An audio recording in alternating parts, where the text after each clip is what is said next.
ఒక చిన్న పట్టణంలో అనసూయమ్మ అనే అత్త, మాధవి అనే కోడలు ఉండేవారు.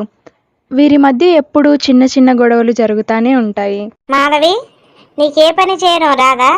కానీ నువ్వు వంట కూడా చేయలేవా? లేదత్తయ్య, నేను వంట చేస్తున్నాను. ఒకరోజు పండుగకి మాధవి చికెన్ బిర్యానీ వండింది.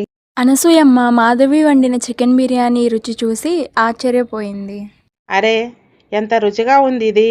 నీ వంట నిజంగా అద్భుతం.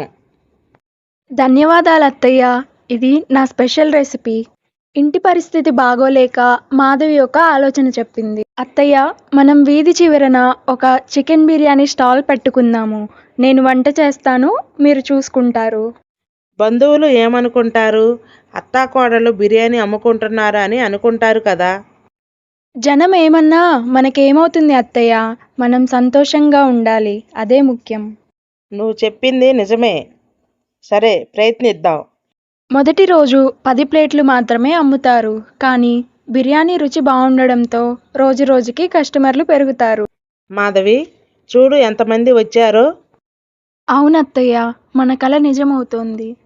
కాలం గడుస్తూ మాధవి అనసూయమ్మ చికెన్ బిర్యానీ పట్టణంలో ఫేమస్ అవుతుంది. అలానే వాళ్ళు పట్టణంలో ఒక రెస్టారెంట్ని కూడా ఓపెన్ చేస్తారు. చూసారా అత్తయ్య, మనం చిన్న స్టాల్తో మొదలుపెట్టి ఇప్పుడు రెస్టారెంట్ నడుపుతున్నాము.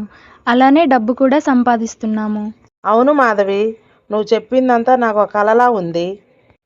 ఇక వారు ఆ పట్టణంలో ఒక పెద్ద ఇల్లు కూడా కొంటారు. అత్తాకోడలు ఇద్దరు కూర్చొని సంతోషంగా మాట్లాడుకుంటారు.